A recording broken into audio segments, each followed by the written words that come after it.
인도하시고 우리 모든 것들을 지켜주시고 생명의 길로 이끌어 가시는 아버지 하나님 크고 놀라운 은혜가 저와 여러분과 함께 하시기를 주님의 이름으로 축원드립니다. 오늘 우리는 하나님 앞에 예배하기 위하여 나왔습니다. 여러분, 예배하면 무엇이 머릿속에 떠오르십니까? 또 이제까지 여러분은 어떤 예배를 하나님 앞에 드리고 계십니까? 하나님과 예수님은 예배 받으시기에 합당하신 분입니다. 계시록 5장 12절에 보면 죽임당하신 어린 양 예수님을 말하는 겁니다. 능력과 부와 지혜와 힘과 존귀와 영광과 찬송을 받으시기에 합당하다라고 말하고 있고, 다시 13절에 보면 보좌에 앉으신 이와 어린 양에게 찬송과 존귀와 영광과 권능을 세세토록 돌리라고 말하고 있음을 보게 됩니다. 어린 양뿐만 아니라 하나님도 마찬가지임을 말하고 있습니다. 이뿐만이 아닙니다. 시편 96편 8절 9절에 보면 여호와의 이름에 합당한 영광을 그에게 돌리고 예물을 들고 하나님의 궁정에 들어가고 그래서 아름답고 거룩한 것으로 여호와께 예배하라고 말하고 있음을 보게 됩니다. 하나님을 그리고 예수님을 예배하는 것은 당연한 일입니다. 여러분, 그러면 하나님을 예수님을 예배해야 되는 이유가 무엇일까요? 우리를 창조하셨기 때문에, 창조주이시기 때문에, 또 우리를 구원하셨기 때문에, 구원자이시기 때문에, 또 우리에게 은혜를 베푸시기 때문에, 은혜를 베풀어 주시는 그런 분이기 때문에 예배해야 되는 것, 다 맞는 이야기입니다. 그러나 이 외에도 우리가 하나님을 예배해야 될 이유들은 헤아릴 수 없이 많이 있음을 보게 됩니다. 그럼에도 우리는 오늘 본문을 중심으로 하나님을 예배해야 되는 또 다른 이유에 대해서 함께 생각해 보고자 합니다. 오늘 우리는 계시록 22장 1절부터 9절까지 봉독하였습니다만, 사실 엄밀히 말하면 오늘 본문에서 1절부터 5절까지는 지난 시간 우리가 살펴보았던 21장 9절부터 27절까지 연결되는 그 이후의 부분이기도 합니다. 왜냐하면 새 예루살렘의 모습이기 때문입니다. 그럼에도 굳이 따로 떼어서 살펴보고자 하는 이유는 1절부터 9절까지 하나님을 예배해야 되는 그 이유에 대해서 말하고 있기 때문에 그렇습니다. 자, 그럼 오늘 본문에서 하나님을 예배해야 되는 이유, 그것은 과연 무엇일까요? 자, 이를 살피기 전에 우리가 먼저 생각할 것이 있습니다. 우린 지난 시간에 오늘 그리고 오늘까지 천국 새 예루살렘에 대해서 생각해 보고 있습니다만, 자, 그런데 여전히 잘 모르는 천국의 부분들이 있는 것을 보게 됩니다. 그래서 우리가 먼저 생각할 것은 정확하게 우리가 알지 못하는 것, 성경을 읽었음에도 불구하고 정확하게 알 수 없는 몇 가지를 먼저 생각해 보고자 합니다. 본문에는 정확히 알 수 없는 몇 가지가 있는데, 여러분 먼저 1절에 보면 수정같이 맑은 생명수의 강이 등장하는 것을 보게 됩니다. 생명수의 강. 자, 그런데 계시록 21장 6절에 보면 생명수의 샘물이 흐르고 있다 말하고 있습니다. 그런데 그 생명수의 샘물이 오늘 본문에서는 강으로 확대되어지고 있는 것을 보게 됩니다. 여러분, 사실 우리 입장에서 강하면 아마도 한강과 같은, 사진에서 보시는 것처럼 한강과 같은 이런 강을 떠올리라고 생각을 합니다. 그러나 이스라엘에서의 강의 규모는 다릅니다. 다음 사진을 보여주세요. 여러분, 이게 어떤 강인지 아시겠어요? 이게 이스라엘에서 볼 수 있는 요단강입니다. 에게라고 생각할 수 있죠. 예. 사실이에요. 요단강의 한 부분이고 한 모습입니다. 자, 우리로 치면 저건 강이라고 이야기하기보다는 개천 혹은 뭐 개울, 그렇지 않습니까? 예. 신에도 속하지 안 되는, 그 신의급에도 되지 않는 그 정도임을 볼 수 있어요. 물론 다음 사진처럼 제법 이렇게 물이 많은 곳도 있습니다만, 그래 본들 우리나라 시냇물 정도에 불과합니다. 그러나 이스라엘 사람은 그렇지 않습니다. 유대인에게는 강입니다. 그래서 오늘 본문에 말하고 있는 생명수의 강. 자, 이건 규모가 어느 정도인지는 알 수 없습니다. 그러나 중요한 것은 규모가 아닙니다. 생명수 강의 정체입니다. 생명수 강이 뭐냐는 거죠. 이스라엘에는 여러 절기가 있습니다.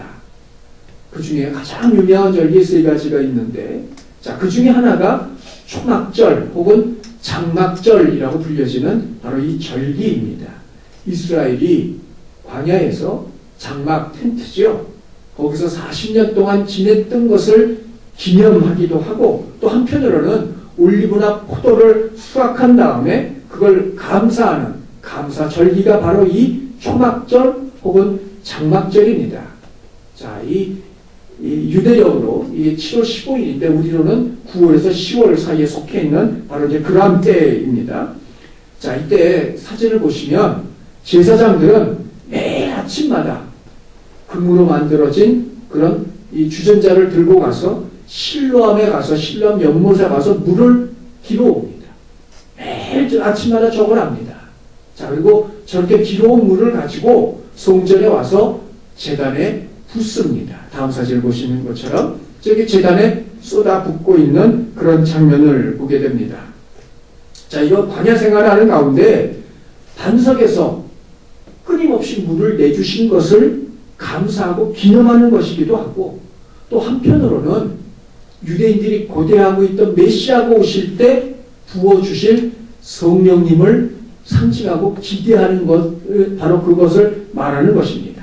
특히 이 절기 마지막 날을 명절 끝날 혹은 큰 날이라고 부르고 있는데, 자, 이것은 작년, 그러니까 이 지금 초막절을 지내는 이 해의 그 전년도에 지었던 모든 죄를 마지막 사죄받을 수 있는, 용서받을 수 있는 날이 바로 그날이기 때문에 큰 날 혹은 명절 끝날이라고 부르고 있습니다. 그래서 마지막 날 되면 제사장이 물을 떠와서 제단에 부으면서 사죄의 은총에 감사하기도 하고 성령의 사로잡히기를 기뻐하면서 그들이 춤을 추고 있는 그런 모습을 보게 됩니다. 근데 요한복음에 보면 예수님께서 이 초막절 때 하신 말씀이 있습니다. 7장 37절입니다. 명절 끝날, 곧 큰 날, 장막절, 초막절, 마지막 날을 말하는 겁니다. 예수님께서 외쳐 부르고 계십니다. 누구든지 목마른 자가 있거든 내게로 와서 마시라는 겁니다. 자, 그리고 38절에 보면 나를 믿는 자는 그 배에서 생수의 강이 흘러나오리라고 말씀을 하셨어요. 무엇이 흘러나와요? 생수의 강. 근데 여러분 오늘 본문에서 읽어보지 않으셨어요? 무엇일까요? 생명수의 강, 바로 그것을 말합니다. 그럼 여기서 말하고 있는 생명수의 강이란 구체적으로 무엇일까요? 39절에 보면 그것을 가리켜 성령이라고 말하고 있는 것을 보게 됩니다. 곧 생수의 강, 그 오늘 본문에 등장하는 생명수의 강은 무엇이에요? 누구셔요? 성령님이시라는 말입니다. 이거는 분명한 것입니다. 왜냐하면 성경이 그렇게 말하고 있기 때문에 그렇습니다. 그러나 본문에는 정확하지 않은 것들도 있습니다. 먼저 그 첫 번째 생명나무입니다. 2절에 보면 생명수의 강 좌우에 생명나무가 있음을 말하고 있는데, 그런데 이 생명나무는 12달, 달마다 열매를 맺는다는 거예요. 무슨 말이냐면 1년 내내 열매를 맺는다는 이야기죠. 뿐만이 아닙니다. 그 나무의 잎사귀는 만국을 치료하는 것이라 말하고 있습니다. 만국을 치료하는, 천국에도 질병이 있음을 말하는 것이 아니라 이 생명나무가 있음으로 말미암아 질병이 있을 수 없음을 말하고 있다는 겁니다. 중요한 건 이런 생명나무가 무엇인지 정확하게 알 수 없다는 거예요. 여러분, 생명나무 하면 머릿속에 떠오르는 생명나무가 어떤 것이 있습니까? 어디에 먼저 등장을 하죠? 창세기, 에덴 동산에 생명나무가 등장하지 않습니까? 바로 그 에덴 동산에 등장하는 그 생명나무인지 아니면 또 다른 생명나무인지는 정확히 알 수 없어요. 또 실제로 이것이 나무인지 아니면 상징인지조차도 알 수 없습니다.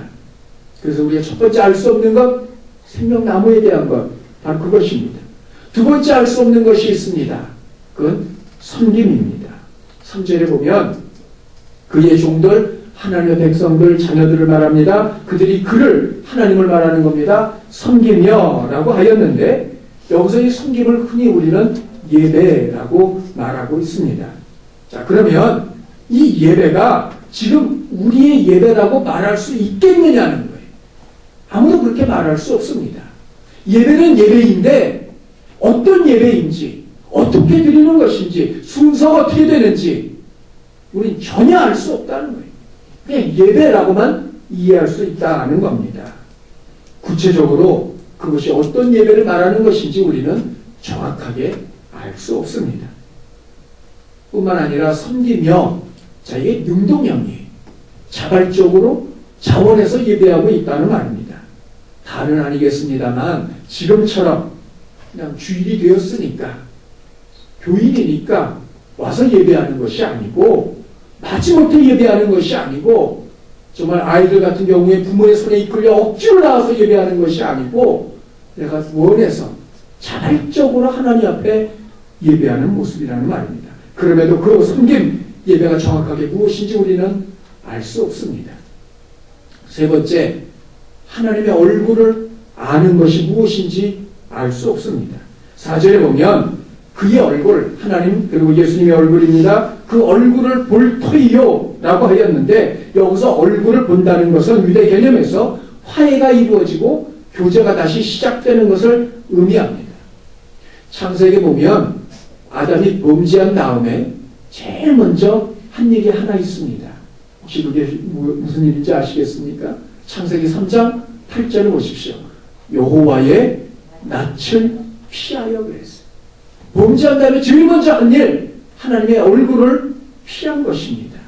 하나님과의 교제를 스스로 피하였다는 이야기입니다. 그런데 그게 회복이 된 것입니다. 그럼에도 교회의 교제의 회복이 이루어졌음에도 더 나아가 구체적으로 그것이 어떤 상태가 되었는지를 우리 정확히 알 수 없습니다.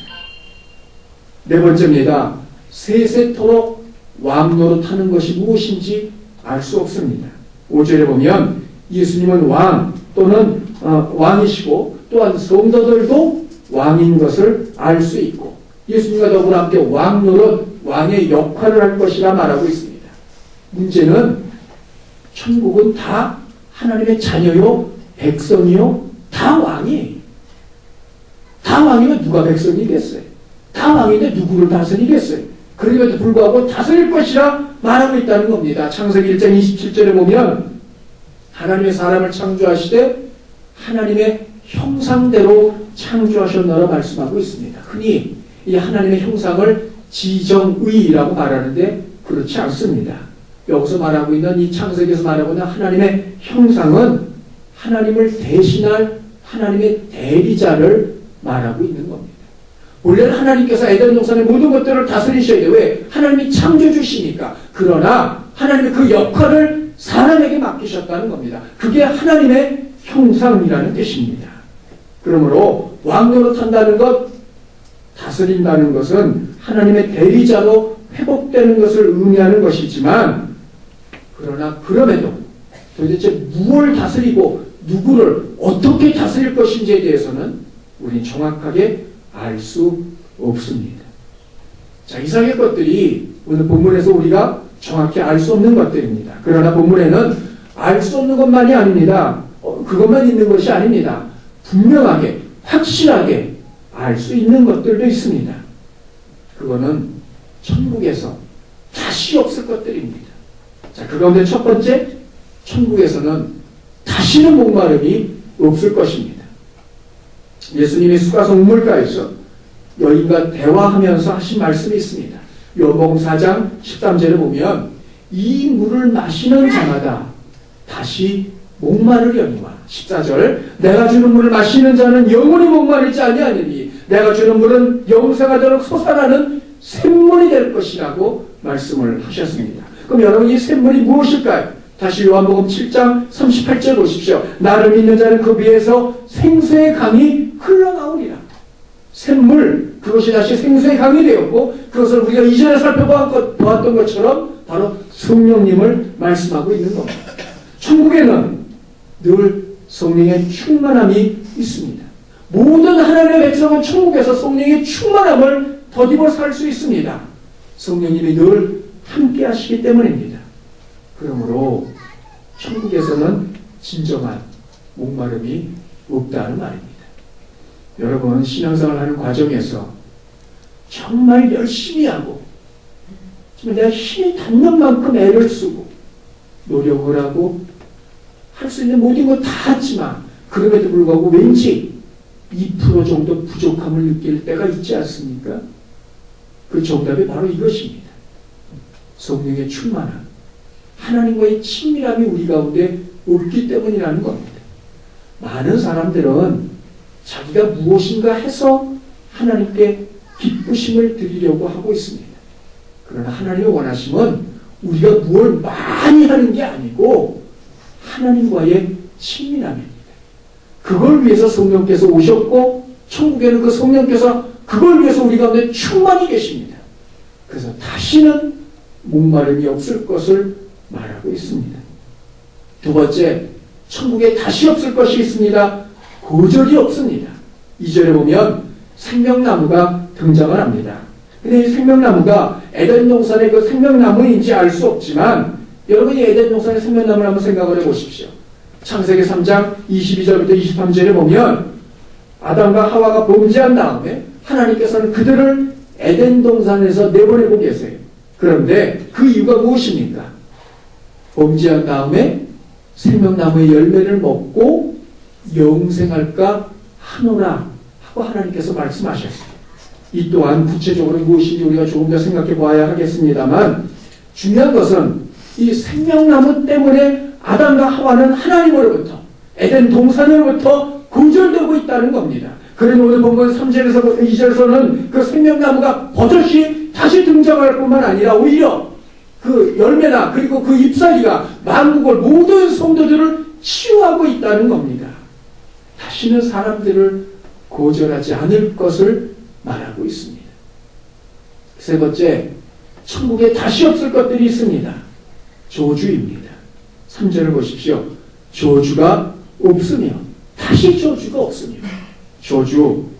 자, 이 단어는 두 개의 단어가 합성으로 이루어진 단어입니다. 하나는 무엇 아래라는 단어이고 또 하나는 금지하다라는 그런 단어가 합성이 된 단어가 이 저주라는 단어입니다. 다시 말하면 무슨 말이겠어요?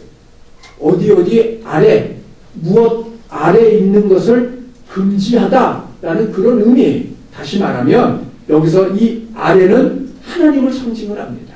그러므로 하나님 아래, 하나님 앞에 있는 것을 금지할 뿐만 아니라 하나님께 가는 것을 금지해 놓은 것이 바로 성경이 말하는 저주라는 말입니다. 하나님은 하나님의 긍휼을 얻지 못하는 것이고 하나님의 사랑과 은혜에서 제외된 것을 말하고 있는 겁니다. 그 결과가 우리가 지난 시간에 살핀 것처럼 계시록 21장 4절에 네 가지입니다.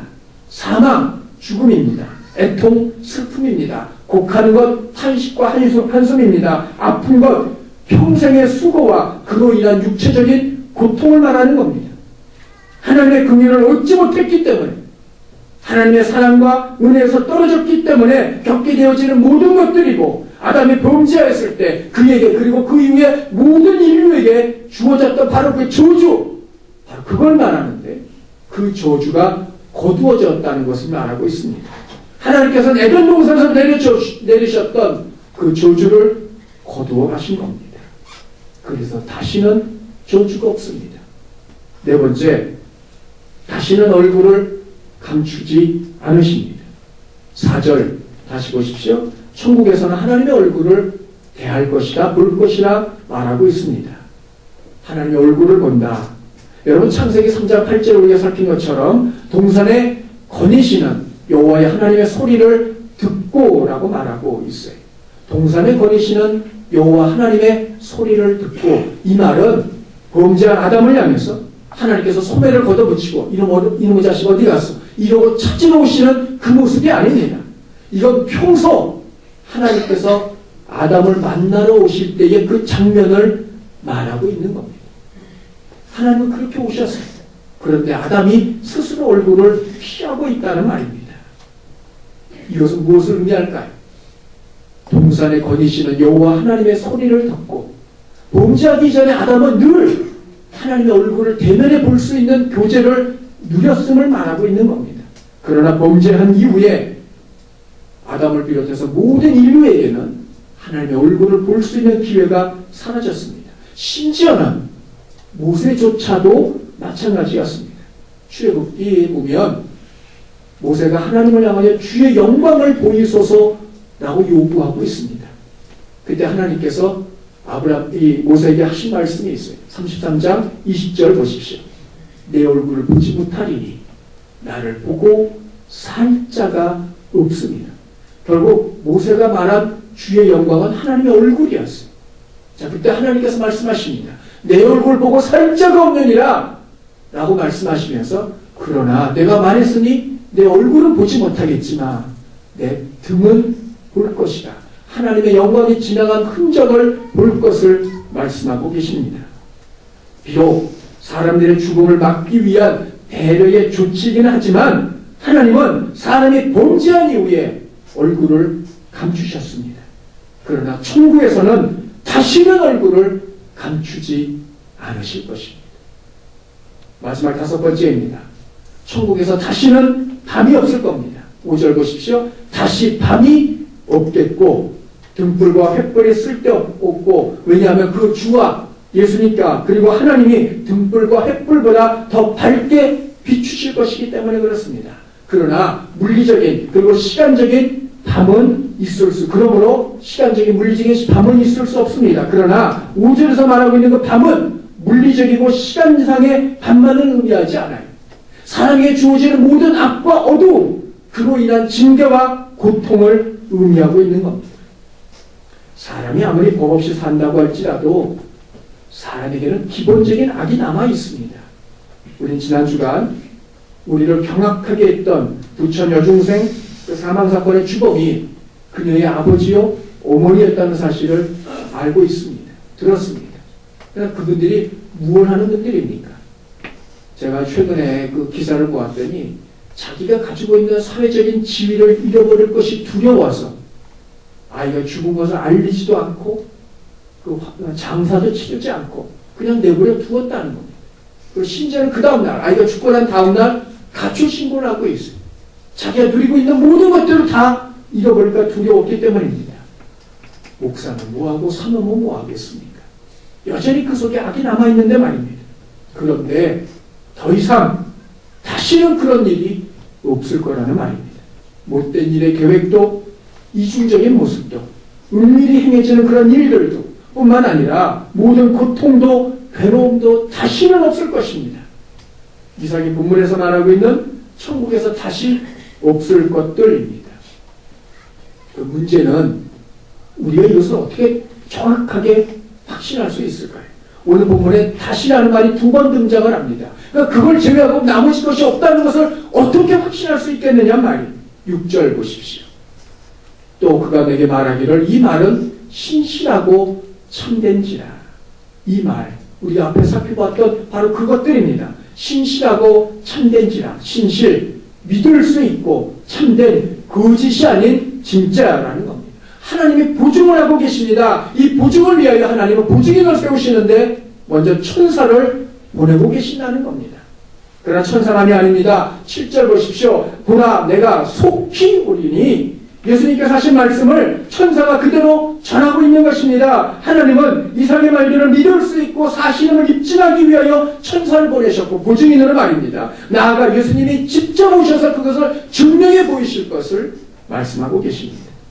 예수님의 오심은 세상을 심판하는 것이기도 하지만 하나님께서 하신 말씀의 진실성, 그 말씀에 신뢰할 수 있음을 증명하기 위해서도 오고 계십니다. 만약 예수님께서 다시 오시지 않는다면 이 모든 말씀은 다 거짓입니다. 그래서 요한복음 1장 1절을 보십시오. 태초 세상의 시작을 말하는 것이 아니라 우리가 살고 있는 이 세상의 시작에는 모든 것들의 시작입니다. 자, 태초에 말씀이 계시니라. 이 말씀이 하나님과 함께 계셨으니 이 말씀이 하나님이시라고 하였고 그런데 요한복음 1장 14절에 보면 그 말씀이 육신이 되어 우리 가운데 거하심에 독생자 예수 그리스도를 말합니다. 독생자의 영광이라고 하였습니다. 즉 말씀이 예수 그리스도시요 예수 그리스도가 말씀이신 것을 우리가 볼 수 있습니다. 그러므로 본문에서 하나님이 하신 말씀이 거짓이 아닌 사실이요 믿을 수 있음을 증명하기 위하여 예수님이 직접 오실 것입니다. 그것도 속히 오실 것이 7절 보십시오. 내가 속히 오리니 속히 오리니. 제2차 세계대전 때 필리핀의 본부를 두고 있던 미군 사령부는 일본군의 공세에 의해서 다 챙겨서 철수하지 못하고 그냥 사령부만 급하게 빠져나오게 되었습니다. 그때 사령관이었던 메가더가 장병들에게 한마디를 하였습니다. 반드시 내가 다시 돌아오리라. 반드시 다시 돌아오리라는 거예요. 그 약속을 하고 그는 떠났습니다. 자, 그 몇 년이 지나서 약속대로 메가더는 다시 돌아왔습니다. 그러나 그가 떠날 때 남아있던 장병들은 일본군의 포로가 되어서 엄청난 고통을 겪었습니다. 그럼에도 이제는 메가더가 다시 돌아올 것을 믿었고 그 고통 가운데서도 그 약속의 말을 믿고 참았고 마침내 메가더가 다시 돌아오고 있습니다. 약속을 지킨 것입니다. 그러나 메가더는 자신을 환영하는 그 미군 장병들 앞에서 이런 말을 했다고 합니다. 내가 돌아오기는 하였지만 너무 늦게 돌아와서 미안하다. 돌아오기는 하였지만 너무 늦게 돌아와서 미안하다. 그러나 예수님은 결코 늦지 않으실 겁니다. 내가 속히 올 것이다. 속히 세 가지 의미를 가지고 있습니다. 첫째는 빠르게 당장이라는 의미입니다. 그렇다고 해서 지금 당장 오실 것을 말씀하고 있는 것이 아니라 늦지 않게 적당할 때 적절하게 오실 것을 말씀하고 있어요. 두 번째는 갑작스럽게입니다. 전혀 예상하지 못한 때 오실 것을 말씀하고 있고 세 번째는 긴 시간이 아니라 단번에 오실 것을 말씀하는 겁니다. 내가 이제 가나 라고 예수님께서 말씀하시고 오시기 시작해서부터 1년 혹은 2년 이렇게 시간을 끄면서 조금씩 오시는 것이 아니라 단번에 오실 것을 말씀하고 있습니다. 예수님은 미루거나 지체하지 않으실 겁니다. 반드시 다시 오셔서 모든 것들을 하나님 하신 모든 말씀을 그대로 다 이루실 겁니다.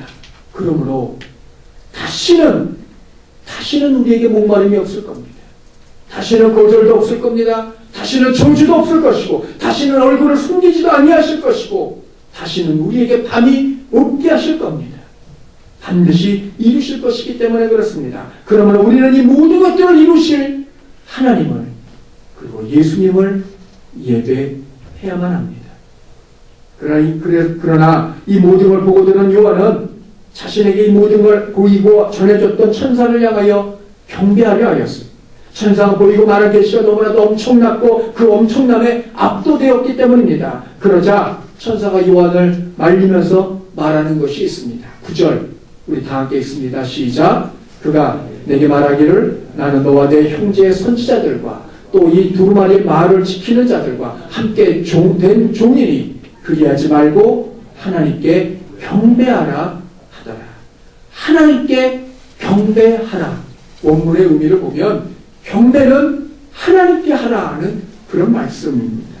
이유는 천사 역시 하나님의 종이기도 하지만 무엇보다 이 모든 것들을 이루시리가 하나님이시기 때문에 그렇습니다. 성도 여러분, 우리는 하나님을 경배하고 예배해야만 합니다.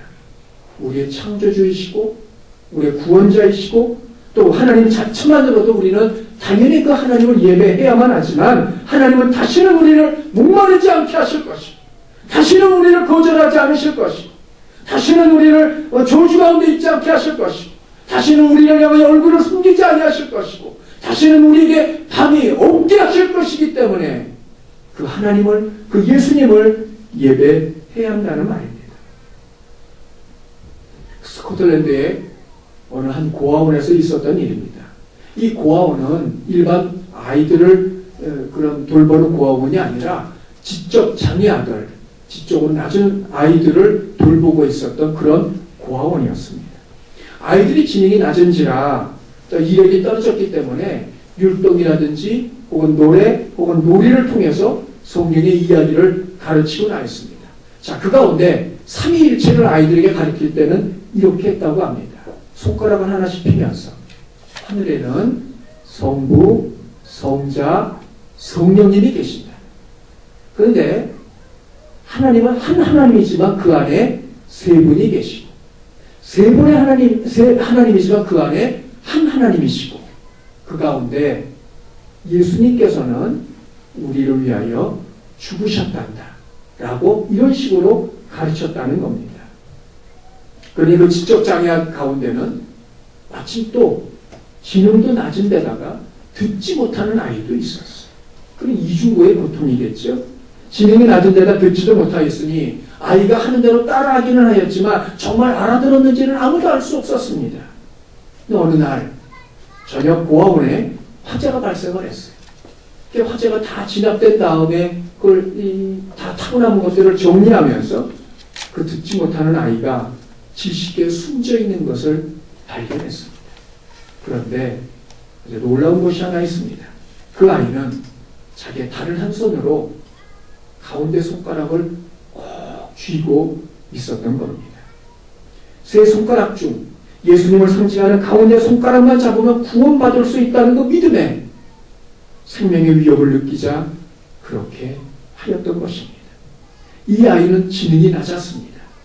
듣지도 못하였습니다. 그러나 온 힘을 다해서 마지막 순간까지 그거 하나 붙들고 하나님을 예배하였던 겁니다. 다른 것을 붙잡기 위해서 쓰지 않았습니다. 살기 위해서 몸부림치지도 않았습니다. 울고불고 뛰어다니지도 않았습니다. 그저 가운데 손가락 하나 붙들고 있었습니다. 성도 여러분, 이 아이가 이렇게 하나님을 예배했다면 우리는 얼마나 더 하나님을 예배해야만 하겠습니까? 이 아이가 이런 모습으로 하나님을 예배한다면 우리는 어떤 모습으로 하나님을 예배해야 마땅할까요?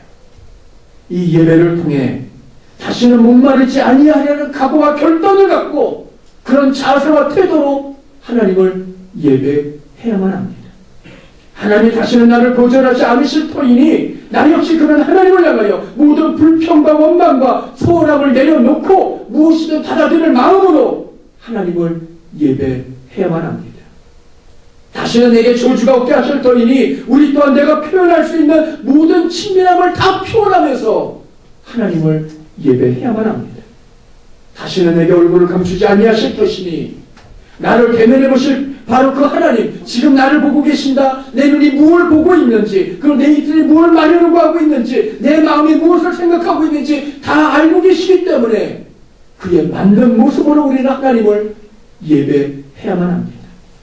다시는 밤이 없게 하실 것이니 지금은 힘이 들고 어렵고 괴로움이 있을지라도 그 모든 걸 치유하시고 회복시키실 것을 기대하며 그런 마음으로 하나님을 예배해야만 합니다. 무엇보다 남을 의식해서 내가 가지고 있는 직분과 체면 때문에 예배 자리에 나와 있으니까 예배하는 것이 아니라 우리 오늘 본문 3절에서 보는 것처럼 하나님의 종들이 하나님을 섬기되 능동적으로 자발적으로 하는 것처럼 우리 또한 그런 예배를 하나님께 드려야만 합니다. 이것이 우리가 드릴 예배이고 우리가 드릴 영적 영과 진리로 드리는 예배이고 이것이 산제물이 되어 하나님께 드리는 예배입니다. 하나님은 예수님은 예배받으시기 합당한 분입니다. 하나님이시기도 하고 창조주이며 구원자이시기도 하지만 우리를 다시는 목마르지 않게 하실 것이고 다시는 거절하지 않으실 것이고 다시는 저주하지 않으실 것이고 다시는 얼굴을 숨기지 아니하실 것이고 다시는 밤이 없게 하실 것이기 때문에 그렇습니다. 그러므로 우리도 하나님을 이렇게 예배하는 것이 합당하고 마땅한 일입니다. 사랑하는 성도 여러분, 예배 받으시기 합당하신 하나님께 그 예수님께 합당한 모습으로 예배함으로 하나님과 예수님과 더 가까워지고 늘 그런 하나님과 예수님의 은혜와 도우심과 이끄심 가운데 살아갈 수 있는 그런 저와 여러분 모두가 다 되시기를 주님의 이름으로